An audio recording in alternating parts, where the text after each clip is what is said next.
There are periods in history when the world seems to lose its balance, when the familiar rhythm of the seasons falters, and humanity realizes it's too late that nature does not negotiate. One of those periods unfolded slowly, almost imperceptibly at first, across Europe between the late Middle Ages and the dawn of the modern era. Centuries later, scientists would give it a name, the Little Ice Age. But for the people who lived through it, it was not a concept. It was hunger. It was fear.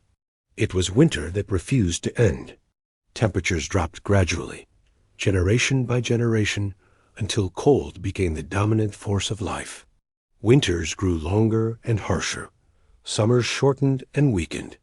Snow lingered in places where it had once melted quickly. Glaciers advanced into valleys. Harvests failed again and again, pushing entire communities to the edge of survival.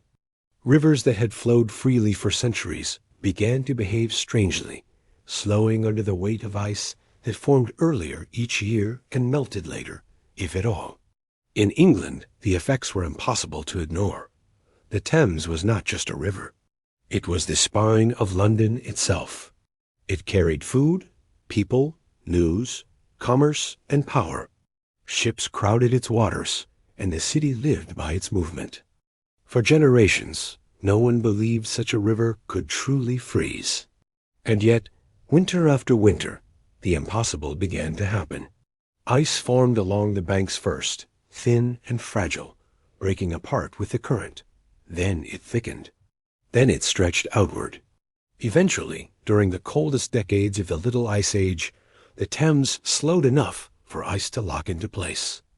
Old bridges, especially the medieval London Bridge, with its many arches, trapped ice flows and debris, allowing the river to freeze solid above and below it. When people first stepped onto the ice, they did so cautiously, almost fearfully, testing nature's limits. But as days passed and the ice held firm, fear gave way to astonishment, and then to opportunity. What followed was something no city had ever seen. Entire markets were built on the frozen river. Wooden booths were dragged onto the ice. Merchants sold hot food, ale, and gin to fight the cold. Printers brought portable presses and sold commemorative pamphlets announcing that the Thames had frozen, some even including the buyer's name, printed directly on the ice. Fires burned openly, their smoke drifting into the winter air from a surface that should have been liquid. Horses were led across. Games were played. Crowds gathered. These events became known as the Frost Fairs. To later generations, they would seem whimsical, almost magical. But for those who lived through them, they were acts of defiance against a climate that was slowly strangling Europe. The frozen river was celebrated not because it was harmless, but because joy itself had become scarce. Beneath the laughter and music lay desperation.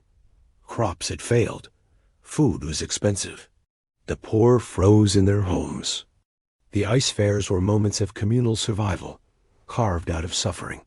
While London adapted to winter by turning a frozen river into a temporary city, the cold was reshaping the natural world far beyond human awareness. Across Europe, forests endured the same relentless winters. Trees struggled year after year, fighting to grow during shortened summers. Each season left its mark inside their trunks. Growth rings became thinner, tighter, more compressed than they had been for centuries before. Cell walls thickened. Density increased. The wood hardened and became more uniform, more stable, more resonant. Trees grew slowly, painfully, precisely. No one noticed because no one was looking. Wood was harvested as it always had been. It was stacked, sold, carved, burned. But unknowingly, Europe was producing something unique, wood shaped by climate stress on a scale rarely seen before or since. In the Italian city of Cremona, far removed from the frozen Thames, but bound to the same cold centuries, a craftsman was growing into his life's work. His name was Antonio Stradivari. He lived in a world already rich with musical tradition. Violins existed. Fine violins existed. But Stradivari was not satisfied with what existed. He worked obsessively. He refined shapes by fractions of millimeters. He experimented endlessly with thickness, curvature, balance. He listened not only with his ears, but with his hands, his intuition, his patience. He selected wood with extreme care, often allowing it to age for years before using it. Spruce for the soundboard, maple for the back and sides. Materials chosen not for beauty, but for voice. What Stradivari did not know, what no one could have known, was that the wood he selected had already been shaped by history itself. The spruce trees that grew in the Alps during the coldest decades of the Little Ice Age had grown under constant stress. Their slow growth created extraordinarily tight growth rings. This gave the wood exceptional strength-to-weight ratios and remarkably consistent internal structure. When carved into thin plates, the wood vibrated more efficiently. Sound traveled through it with less loss, greater clarity, and a unique balance between power and warmth. Stradivari was not inventing magic. He was revealing it. As his violins left his workshop and entered the hands of musicians, their reputation spread rapidly. They projected sound in large spaces. They responded instantly to the bow. They seemed alive, capable of expressing both delicacy and force with equal ease. Other makers tried to copy them.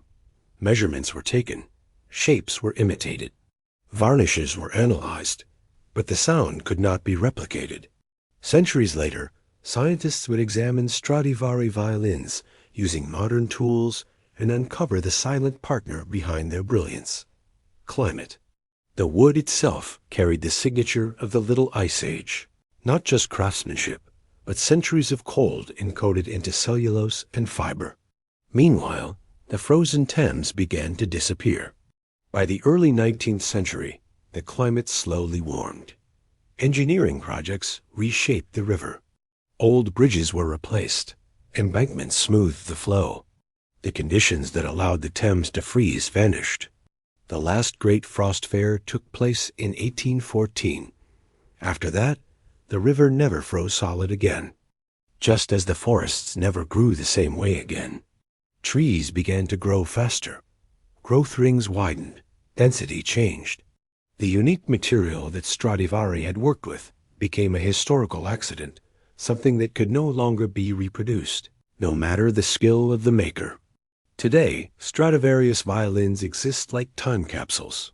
They are valued in the millions. They are guarded, insured, revered. When played, they do not merely produce music. They release history.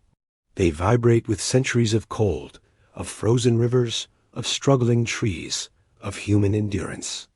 A winter froze the Thames. That same winter slowed forests. Those forests became instruments.